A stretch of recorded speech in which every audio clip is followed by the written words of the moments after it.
A arte em Roma. A arquitetura. O aparecimento da cidade de Roma está envolto em lendas e mitos. Tradicionalmente indica-se para sua fundação a data de 753 a.C. Sabe-se, porém, que a formação cultural do povo romano deveu-se principalmente aos gregos e etruscos, que ocuparam diferentes regiões da Itália entre os séculos 12 e 6 a.C. A arte romana, portanto, sofreu duas fortes influências: a da arte etrusca, popular e voltada para a expressão da realidade vivida, e a da greco-helenística, orientada para a expressão de um ideal de beleza. Um dos legados culturais mais importantes que os etruscos deixaram aos romanos foi o uso do arco e da abóbada nas construções. Esses dois elementos arquitetônicos, desconhecidos na Grécia, permitiram aos romanos criar amplos espaços internos, livres do excesso de colunas própria dos templos gregos. Antes da invenção do arco, o vão entre uma coluna e outra era limitado pelo tamanho da travessa, e esse tamanho não podia ser muito grande, pois quanto maior a viga, maior a tensão sobre ela. E a pedra, que era o material mais resistente usado nas construções, não suporta grandes tensões. É por isso que os templos gregos eram repletos de colunas, o que reduzia muito o espaço de circulação. O arco foi, portanto, uma conquista que permitiu ampliar o vão entre uma coluna e outra, pois nele o centro não se sobrecarrega mais que as extremidades, e, assim, as tensões são distribuídas de forma mais homogênea.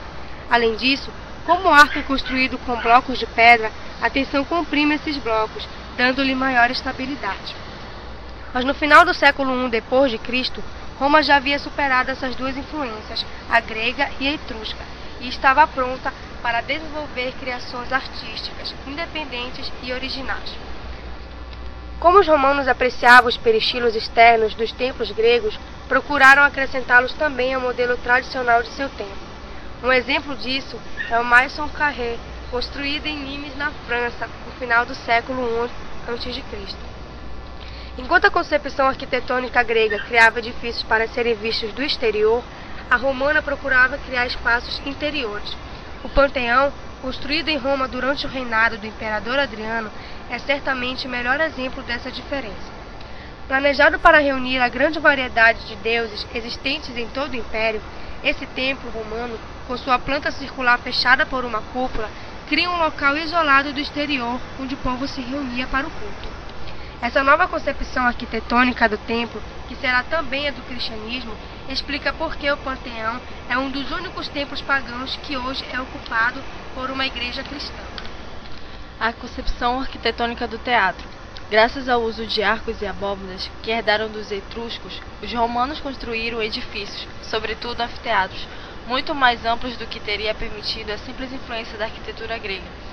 Esses anfiteatros, destinados a abrigar muitas pessoas, alteraram bastante a planta do teatro grego.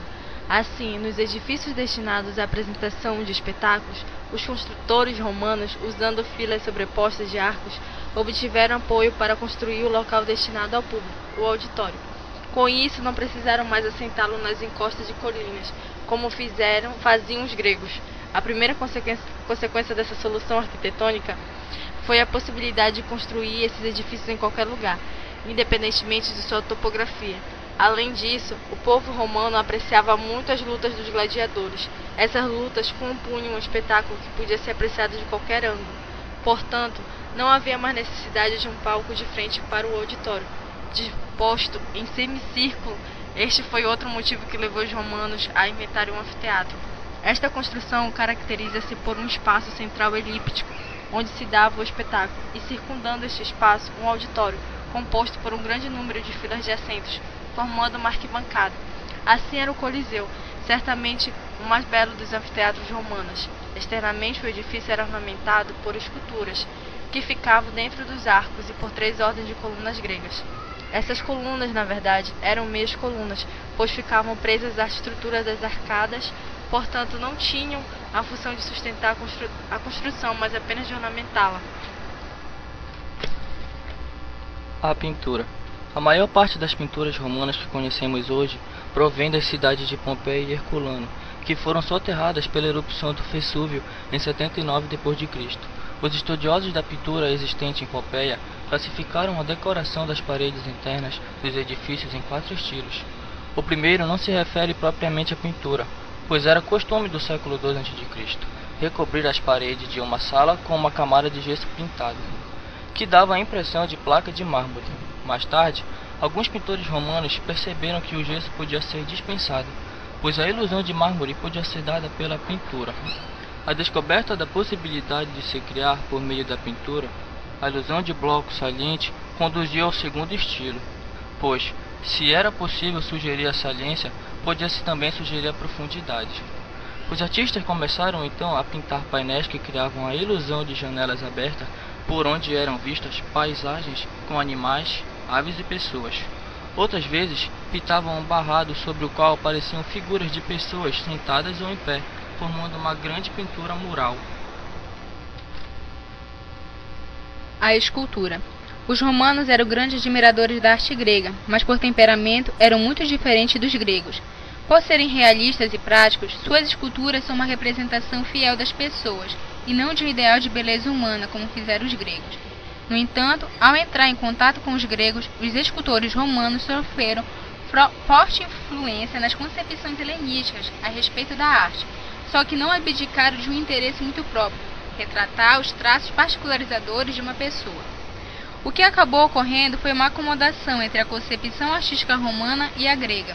Isso pode ser melhor compreendido quando observamos a estátua do primeiro imperador romano, Augusto, feita por volta de 19 a.C. Essa preocupação de representar elementos bem determinados pode ser observada não só nas estátuas dos imperadores, mas também nos relevos esculpidos nos monumentos erguidos para celebrar algum feito importante no Império Romano. Dentre os monumentos comemorativos, destacam-se a coluna de Trajano e a coluna de Marco Aurélio. A coluna de Trajano, construída no século I da era cristã, narra as lutas do imperador e dos exércitos romanos na Dácia. O imenso número de figuras esculpidas em relevo faz dessa obra um importante documento histórico em pedra, mas devido à expressividade das figuras e das cenas, esse monumento tem também um grande valor artístico. Menos de um século depois foi erguida a coluna de Marco Aurélio para celebrar o êxito dos romanos contra o povo da Alemanha do Norte. A arte cristã primitiva. Após a morte de Jesus Cristo, seus discípulos passaram a divulgar seus ensinamentos. Inicialmente, essa divulgação restringiu-se à Judéia, província romana onde Jesus viveu e morreu. Mas depois, a comunidade cristã começou a dispersar-se por várias regiões do Império Romano. No ano de 64, no governo do imperador Nero, deu-se a primeira grande perseguição aos cristãos. Num espaço de 249 anos, eles foram perseguidos mais 9 vezes. A última e a mais violenta dessas perseguições ocorreu entre 303 e 305 sob o governo de Diocleciano. Por causa dessas perseguições, os primeiros cristãos de Roma enterravam seus mortos em galerias subterrâneas, denominadas catacumbas. Dentro dessas galerias, o espaço destinado a receber o corpo das pessoas era pequeno. Os mártires, porém, eram sepultados em locais maiores, que passaram a receber em seu teto e em suas paredes laterais as primeiras manifestações da pintura cristã. O tema predileto dos artistas cristãos era a figura de Jesus Cristo, o Redentor, representado como o Bom Pastor. É importante notar que essa arte cristã primitiva não era executada por grandes artistas, mas por homens do povo convertidos à nova religião. Daí sua forma rude, às vezes grosseira, mas sobretudo muito simples. A arte do cristianismo oficial. As perseguições ao cristianismo foi aos poucos diminuindo até que, em 313, o imperador Constantino permitiu que o cristianismo fosse livremente professado e converteu-se à religião cristã. Sem as restrições do governo romano, o cristianismo expandiu-se muito, principalmente nas cidades, e em 391 o imperador Teodósio oficializou como a religião do império. Começaram a surgir então os primeiros templos cristãos. Externamente, estes templos mantiveram as características da construção romana destinada à administração da justiça e chegaram mesmo a conservar o nome, basílica. Já internamente, como era muito grande o número de pessoas convertidas à nova religião, os construtores procuravam criar amplos espaços e ornamentar as paralelas, ou melhor, as paredes de pinturas e mosaico, que ensinavam os mistérios da fé aos novos cristãos e contribuíam para o aprimoramento de sua espiritualidade. Além disso, o espaço interno foi organizado de acordo com a exigência do culto. O cristianismo e a arte. Toda essa arte cristã primitiva, primeiramente tosca e simples nas catacumbas e depois mais ricas e amadurecida nas primeiras basílicas, prenuncia as mudanças que marcarão uma nova época na história da humanidade.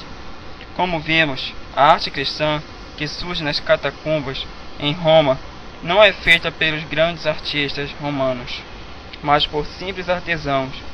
Por isso, não tem as mesmas qualidades estéticas da arte pagã. Mas as pinturas das catacumbas já são indicadoras do comprometimento entre a arte e a doutrina cristã, que será cada vez maior e se firmará na Idade Média.